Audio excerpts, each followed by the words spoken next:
आज हम national income का इनकम मेथड सीखेंगे कि कैसे इनकम मेथड से हम नेशनल इनकम कैलकुलेट करते हैं।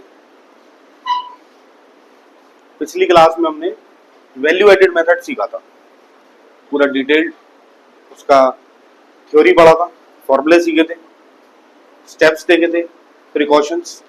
ऐसी आज की क्लास में हम national income by income method सीखेंगे। ठीक है, देखिए इनकम मेथड कहता है नेशनल इनकम है क्या। National income is the sum total of national income is the sum total of factor incomes earned by the normal residents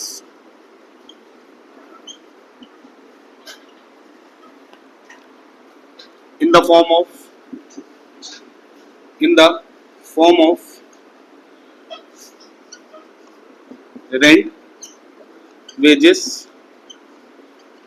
interest and profits during an accounting year। ठीक है, ये definition है national income by income method में। Definition ये रहती है, इसमें कई सारी चीजें समझने की। पहली चीज, ये फैक्टर इनकम का सम है, it is the sum of factor income. सबसे पहली चीज, सर ये फैक्टर इनकम्स क्या होती है? Factor incomes factors of production की इनकम को बोलते हैं। Factor incomes factors of production की इनकम को बोलते हैं। तो पता होगा 4 फैक्टर ऑफ प्रोडक्शन होते हैं, land, labour, capital and enterprise बोल सकते हैं या एंटरप्रेन्योर बोल सकते हैं। लैंड, लेबर, कैपिटल और एंटरप्राइज, 4 फैक्टर ऑफ प्रोडक्शन रहते हैं। 4 फैक्टर ऑफ प्रोडक्शन की इनकम क्या होती है? लैंड को मिलता है रेंट, लेबर को वेजेस, कैपिटल को इंटरेस्ट और एंटरप्राइज को प्रॉफिट। ठीक है, 4 फैक्टर ऑफ प्रोडक्शन होते हैं। समझिए बात को।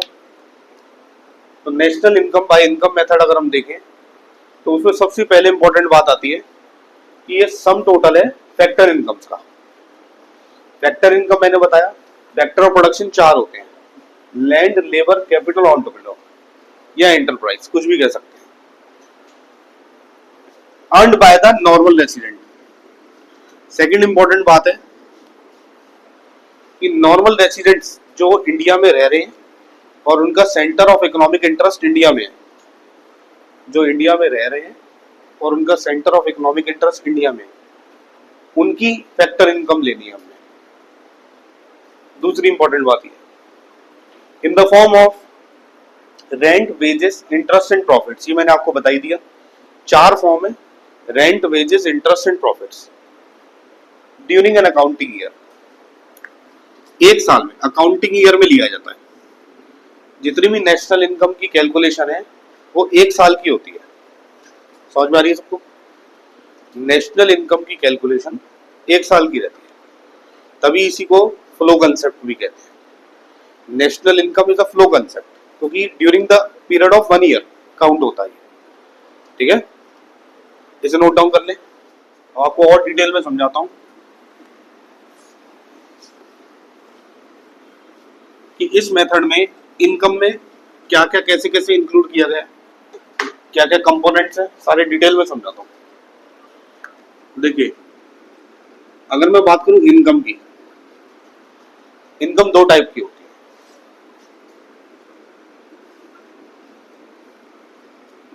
समझ से चलिए, पहली होती है फैक्टर इनकम, दूसरी होती है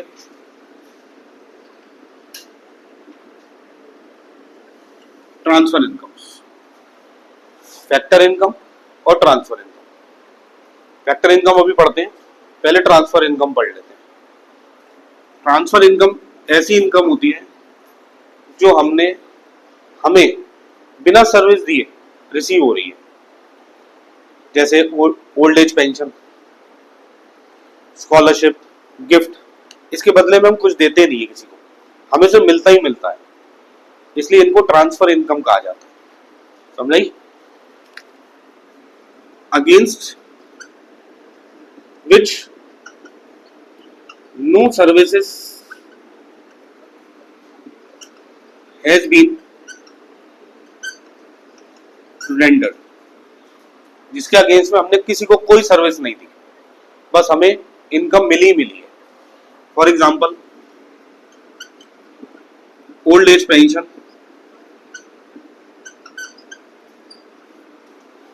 स्कॉलरशिप, डोनेशन, गिफ्ट्स, ये कुछ इसके एग्जांपल्स हैं। इसे ट्रांसफर इनकम कहा जाता है।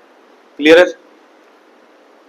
ट्रांसफर इनकम को एक नाम से और जाना जाता है, वो है यूनिलेटरल ट्रांसफर इनकम या यूनिलेटरल इनकम्स या यूनिलेटरल ट्रांसफर, कुछ भी कह सकते। यूनिलेटरल वर्ड का मतलब होता है वन साइडेड। इस वर्ड का मतलब है वन साइडेड, यानी एक तरफ से मिल रही है। इसे हम यूनिलेटरल ट्रांसफर इनकम भी कह देते हैं। ठीक है? ट्रांसफर इनकम्स नेशनल इनकम का पार्ट नहीं बनती, हमेशा याद रखिए। Transfer incomes are never included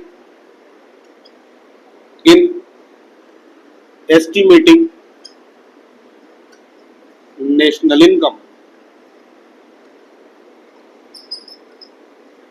national income calculate करते समय ट्रांसफर इनकम को कभी नहीं लेते, बिल्कुल इग्नोर कर देना, हटा देना। क्वेश्चन में न्यूमेरिकल में दे भी रखा हो तो बिल्कुल उसे साइड में कर देना। समझ में आ रही? ये तो कंसेप्ट क्लियर हो गया।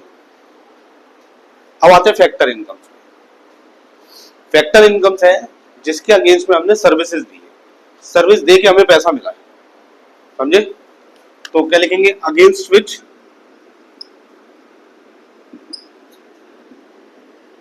some goods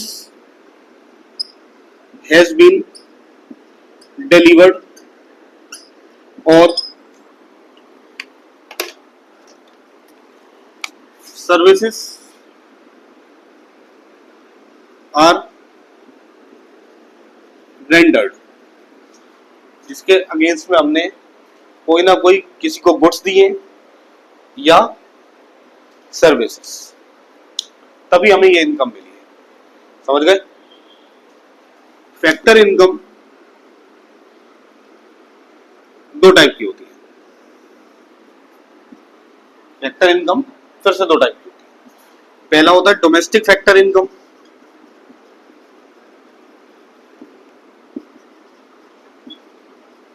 domestic factor income. दूसरी होती है net factor income from abroad, NFI। मैंने आपको बताया कि मैं किसी को सर्विसेज दूंगा तब वो मुझे पैसा देगा। तो ये कौन सी किताब में लिखा है कि सर्विस मैं इंडिया में ही बैठ के दूंगा बस?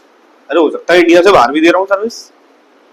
तो अगर मैंने इंडिया के अंदर सर्विसेज दी है किसी को और मुझे पैसा मिल रहा है तो बन जाता है डोमेस्टिक फैक्टर इनकम। और अगर मेरे को इंडिया से बाहर सर्विस दी है तो पैसा मिल रहा है मुझे, तब वो बन जाता है net factor income from abroad. ऐसी इनकम जो मुझे अब्रॉड से यानी आउटसाइड इंडिया से मिली है। समझ में आ गई? जो डोमेस्टिक फैक्टर इनकम है इसको NDPFC कहा जाता है, net domestic product at factor cost, NDPFC। समझ गए? तुम्हें पता भी होगा डोमेस्टिक को नेशनल बनाने के लिए हमें NFIA जोड़ना होता है, ये पिछली क्लास में मैंने बताया हुआ है। तो डोमेस्टिक को NFIA बनाने के लिए जब मैं इसमें NFIA जोड़ूंगा डोमेस्टिक से नेशनल बन जाएगा ये, और बन जाएगा एनएनपीएफसी, वही हमारे देश की नेशनल इनकम होती है, एनएनपीएफसी, यही हमारे देश की national income, net national product at factor cost, समझे। और एनडीपीएफसी ये domestic income, net domestic product at factor cost. Clear है। इस मेथड में एनडीपीएफसी के 3 कंस्टिट्यूएंट हैं, एनडीपीएफसी के 3 कंस्टिट्यूएंट। पहला है कंपेंसेशन ऑफ एम्प्लॉइज,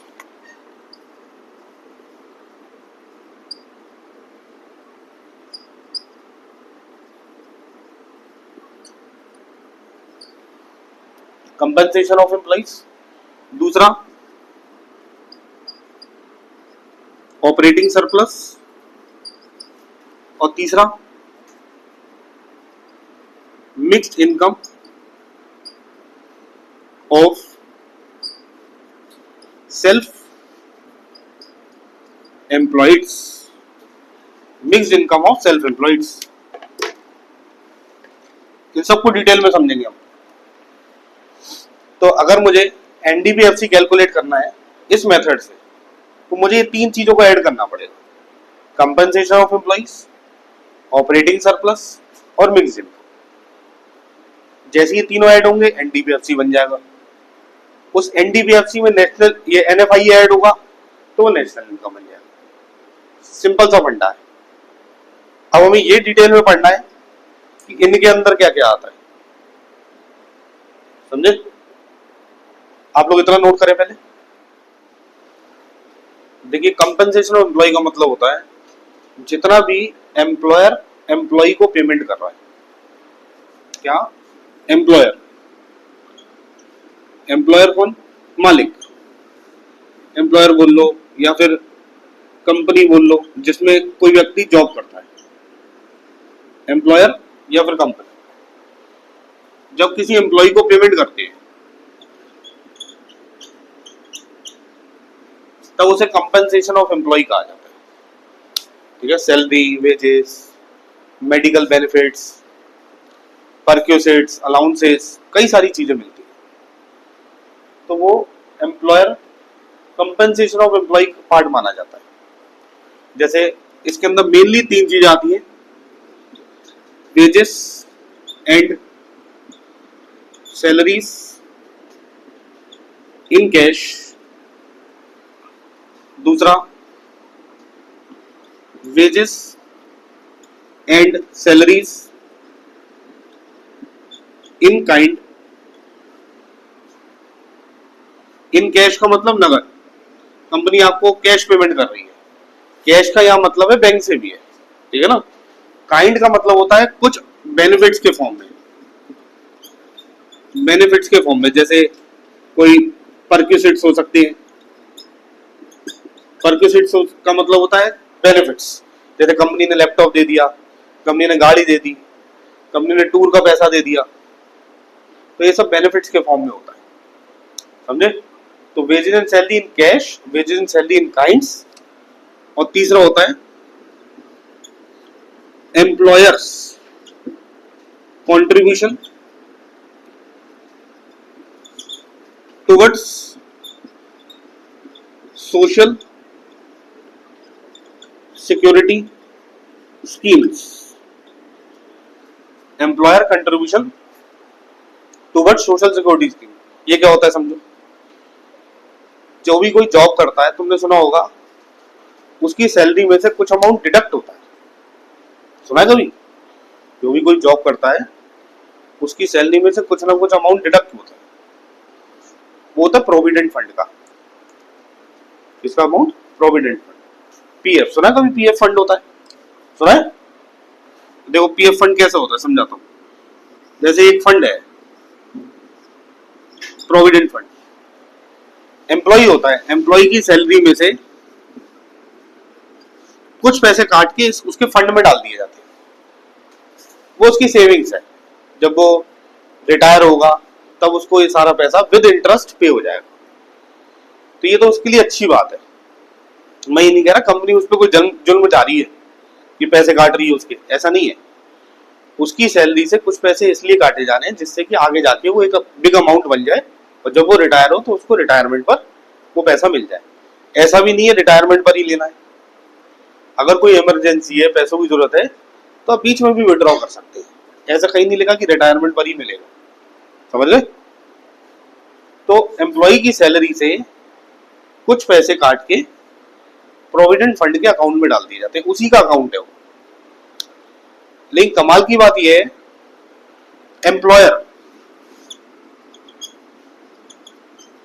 एम्प्लॉयर वो भी अपने पास से एम्प्लॉय के प्रोविडेंट फंड के अकाउंट में पैसे डालता है सैलरी के अलावा। मान लो कोई बंदा 50,000 की सैलरी ले रहा है और उसकी 50,000 की सैलरी में से 5,000 रुपए काट कर इस अकाउंट में डाल देते हैं, 45,000 उसको दे देते हैं, ले भैया तू पकड़ हर महीने। तो कंपनी भी अपनी तरफ से 2-4-5,000 रुपए, जो भी कंपनी की स्कीम्स है, हर कंपनी की स्कीम अलग होती है, पॉलिसीज अलग होती है, जो कंपनी की पॉलिसी है उस हिसाब से कंपनी भी उसके प्रोविडेंट फंड के अकाउंट में पैसे डालेगी। समझ में आ गई? यहाँ पे क्या लिखा है, क्या वर्ड लिखा है यहाँ पे? वो किसका कंट्रीब्यूशन लेना है? एम्प्लॉयर का। क्वेश्चन में तुम्हें एम्प्लॉय का भी दिया होगा, एम्प्लॉयर का भी दिया होगा, बच्चे गलती से एम्प्लॉय वाला भी ले लेते, मत लेना। अगर एम्प्लॉय ने अपनी सैलरी से अपनी कटवा के पैसे अपने अकाउंट में जमा करे तो कंपनी से क्या मिला उसे? एम्प्लॉयर से क्या मिला? इसलिए जो चीज एम्प्लॉयर से मिली वो लेनी है हमें, तभी इसलिए लिखा है यहाँ पे employer contribution towards social security scheme. तो जितना भी एम्प्लॉयर उसकी सोशल सिक्योरिटी के लिए जमा करेगा अकाउंट में, वो भी कंपनसेशन ऑफ एम्प्लॉय के अंदर इंक्लूड किया जाएगा। समझ गए? ठीक है, नोट करो इसे। फिर ऑपरेटिंग सरप्लस बताता हूं। ऑपरेटिंग सरप्लस में बेसिकली 4 चीजें आती है।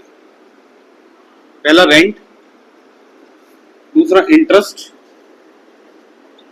तीसरा royalty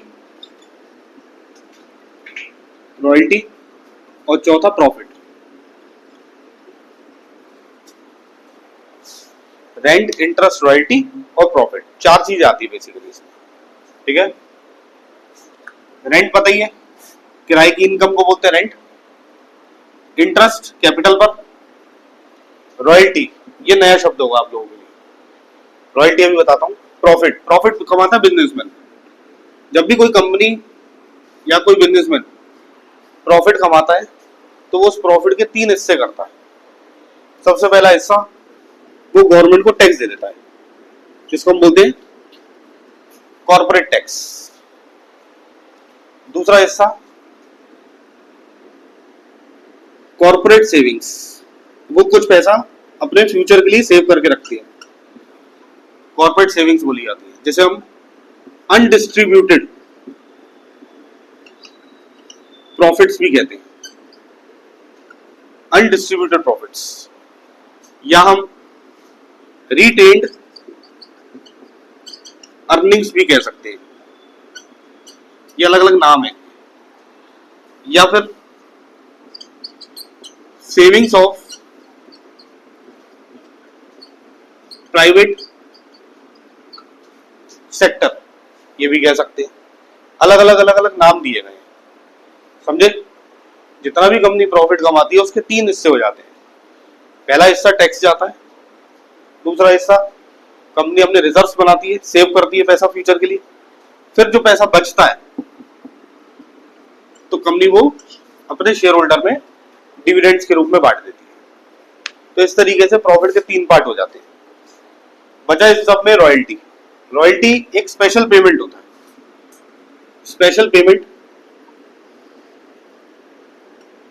for using the right of others. एक स्पेशल पेमेंट होता है जो कि दूसरों के राइट्स को यूज करने के लिए पे किया जाता है। जैसे एग्जांपल समझते हैं, मान लो एक कोल माइन है, कोल माइन समझते ना, कोयले की खदानें, तो पता होगा लोग उसे लीज पर लेते हैं,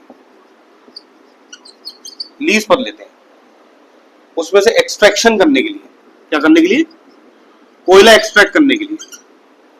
तो जो कोयला एक्सट्रैक्शन होता है ना, तो उसके प्रोडक्शन के हिसाब से, एक्सट्रैक्शन के हिसाब से एक फिक्स्ड अमाउंट हमारी गवर्नमेंट को भी पे करना पड़ता है, अगर वो गवर्नमेंट माइन है तो, समझे। तो वो जो फिक्स्ड अमाउंट एक्स्ट्रा में पेमेंट करना पड़ रहा है उसे रॉयल्टी कहा जाता है, समझे। जो लीज रेंट है वो तो देना ही देना है, वो तो एक अलग बात है, लेकिन जिसपे जो प्रोडक्शन हो रहा है उस प्रोडक्शन पे भी हमें एक पेमेंट करना पड़ता है, उस पेमेंट को हम रॉयल्टी कहते हैं। सब चीज पे होती है रॉयल्टी, बुक्स पे भी होती है, पता है। जैसे मैं ऑथर हूं, मैं किसी किताब को लिखता हूं, मैंने पब्लिशर को दे दिया, अब वो उसे बुक्स छापे जा रहा है, बेचे जा रहा है, तो मुझे भी तो यार कुछ मिलना चाहिए। मुझे तो वन टाइम पेमेंट कर देगा वो किताब जब मुझसे खरीदेगा, लेकिन इतनी नंबर ऑफ कॉपीज वो बना के बेचा जा रहा है, उससे जो प्रॉफिट कमा रहा है, तो उसकी सेल्स में मेरा भी कुछ अधिकार बनता है। तो इसलिए मेरा भी एक अमाउंट फिक्स कर दिया जाएगा कि पर 1000 कॉपीज की सेल पर इतना अमाउंट आपको दिया जाएगा, परसेंटेज फिक्स कर देंगे या तो उसे हम रॉयल्टी कहते हैं, समझे। तो ऑपरेटिंग सरप्लस में रेंट, इंटरेस्ट, रॉयल्टी और प्रॉफिट, ये 4 चीजें होती हैं। प्रॉफिट के 3 पार्ट होते हैं, समझ गए। जब हम न्यूमेरिकल करेंगे हमें ये देखना होता है कि क्वेश्चन में डायरेक्ट ऑपरेटिंग सरप्लस दिया हुआ है या उसके कंपोनेंट खोल के दिए हुए हैं। अगर कंपोनेंट खुले हुए हैं तो हम कंपोनेंट को जोड़ देंगे, अगर डायरेक्ट ऑपरेटिंग सरप्लस लिखा हुआ है तो हम वही ले लेंगे न्यूमेरिकल में। और डायरेक्ट ऑपरेटिंग सरप्लस भी दिया हुआ है और साथ ही साथ कंपोनेंट्स भी दिए हुए हैं, तो ऑपरेटिंग सरप्लस लेंगे, कंपोनेंट्स को इग्नोर कर देंगे क्योंकि वो तो उसके अंदर इंक्लूडेड होंगे ना, इसलिए उनको इग्नोर कर दिया जाएगा, समझे। इसे नोट करिए जल्दी, चलिए साथ साथ समझिए। Mixed income of self employed क्या होती है? जो ना तो जॉब कर रहे हैं कहीं, कि जॉब कर रहे हो तो उनको एम्प्लॉयर से कोई पेमेंट मिल रहा हो, ऐसा भी नहीं है। ना वो इन किसी कैटेगरी में फॉल कर रहे हैं ऑपरेटिंग सरप्लस की, ना उन रेंट की इनकम कमा रहे हैं, ना उनको इंटरेस्ट मिल रहा है कोई। तो ऐसे लोग जो खुद को एम्प्लॉय करके बैठे हुए हैं उन्हें बोलते हैं mixed income of self employed. जितने भी सेल्फ एम्प्लॉयड पर्सन है जिन्होंने खुद को रोजगार दिया हुआ है, वो अपना काम स्वयं कर रहे हैं, उसे बोलते हैं हम mixed income of self employed. तो इसमें छोटा बड़ा सब लोग आ जाएंगे। जैसे कोई सब्जी वाला, वेजिटेबल वेंडर है, देखो ना तो वो जॉब कर रहा है किसी के यहाँ, तो कंपनसेशन ऑफ एम्प्लॉय में वो फॉल ही नहीं होगा कभी भी उसकी इनकम। रेंट है नहीं, इंटरेस्ट है नहीं, रॉयल्टी नहीं है, प्रॉफिट नहीं क्योंकि वो कोई बहुत बड़ा बिजनेस नहीं कर रहा, तो वो वेजिटेबल्स बेच रहा है, वो सेल्फ एम्प्लॉयड है, वो अपना काम खुद कर रहा है। जैसे छोटे बड़े जितने भी व्यापारी है कुछ भी है सब इसके अंदर आ जाएंगे, ठीक है। चलिए ये भी नोट कर लो जल्दी से। अब सीखते हैं फॉर्मूला कि इनकम मेथड में नेशनल इनकम निकालने का फॉर्मूला क्या है। फॉर्मूला ठीक है, सबसे पहले मैंने तुम्हें बताया था एनडीपीएफसी लिख लेगा, जो भी 3 चीजें बताई उन्हीं को जोड़ना होता है बस। कंपनसेशन ऑफ एम्प्लॉइज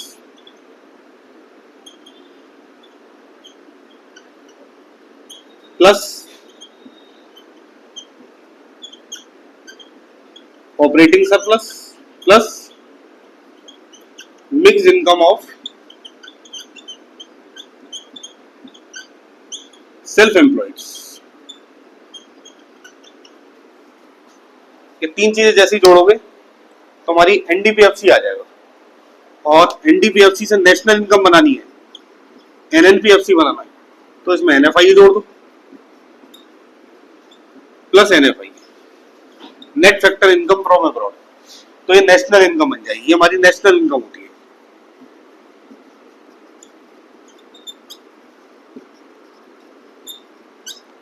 ये हमारी नेशनल इनकम निकल आई, ठीक है। नोट करिए जल्दी। स्टेप्स ऑफ कैलकुलेटिंग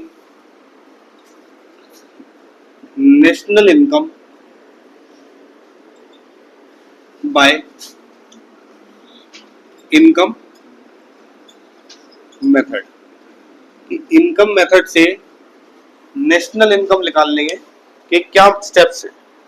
बहुत सिंपल है, 3 स्टेप है। पहला स्टेप समझो, स्टेप 1 आइडेंटिफिकेशन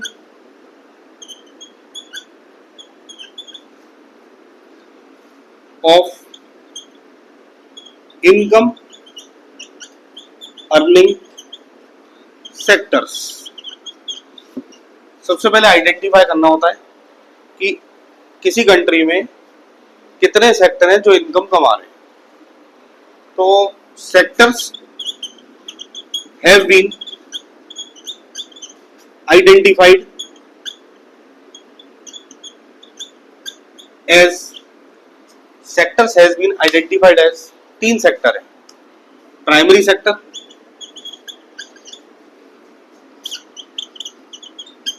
सेकेंडरी सेक्टर और third tertiary sector. 3 sector identify हुए, प्राइमरी, सेकेंडरी और टर्शरी। समझ गए? सेकंड स्टेप बहुत आसान है, जो तुम अभी पढ़ के आए हो वही है। Second step estimation of NDPFC. अभी अभी तो लिखवाया मैंने, 3 चीजों को जोड़ के एनडीपीएफसी बनता है। NDPFC can be obtained by adding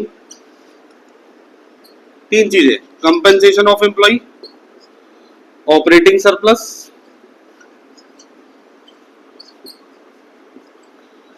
and mixed income of self employed. Income of self employed 3 चीजें जोड़ने पर एनडीपीएफसी लिख लेगा। सही है? और step number 3 estimation of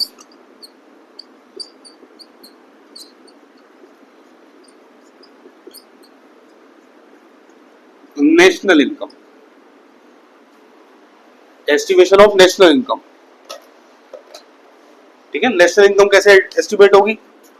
bye adding NFIA to NDPFC. NDPFC में अगर एनएफआईए जोड़ दें, we get NNP FC which is our national income, जो कि हमारी नेशनल इनकम बोली जाएगी। नोट करिए इसे जल्दी जल्दी। चलिए,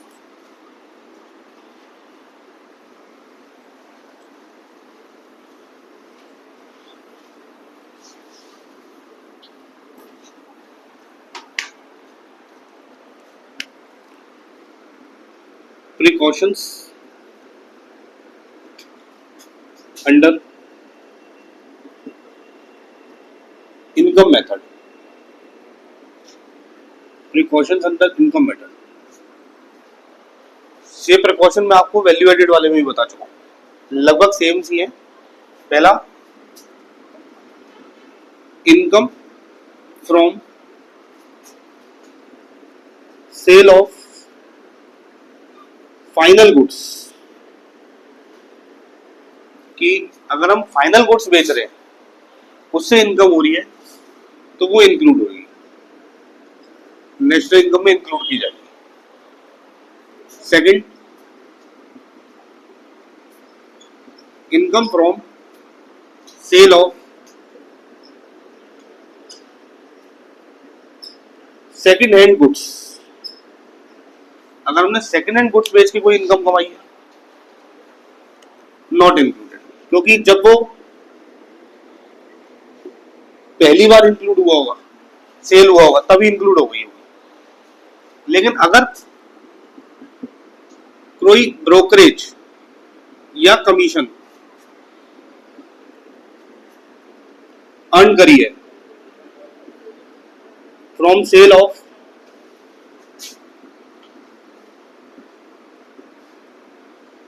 सेकंड हैंड गुड्स, अगर कोई ब्रोकरेज या कमीशन अर्न करी है तो वो इंक्लूड हो जाएगी। क्यों इंक्लूड होगी? क्योंकि जो ब्रोकर है उसकी तो पहली बार कमाई हुई है, उसका तो काम ही यही है। चौथा, income from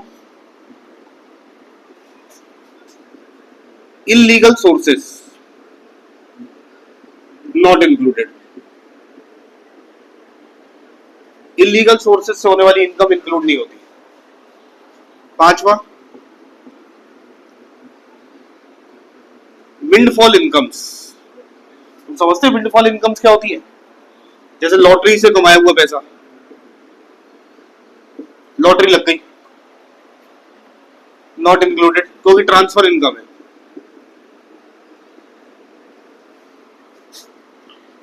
transfer incomes not included. Transfer income भी इंक्लूड नहीं होती। सेवेंथ, कॉर्पोरेट टैक्स इंक्लूड होगा विद प्रॉफिट्स, या इसलिए विद इन प्रॉफिट्स, प्रॉफिट के अंदर लेके, अलग से नहीं।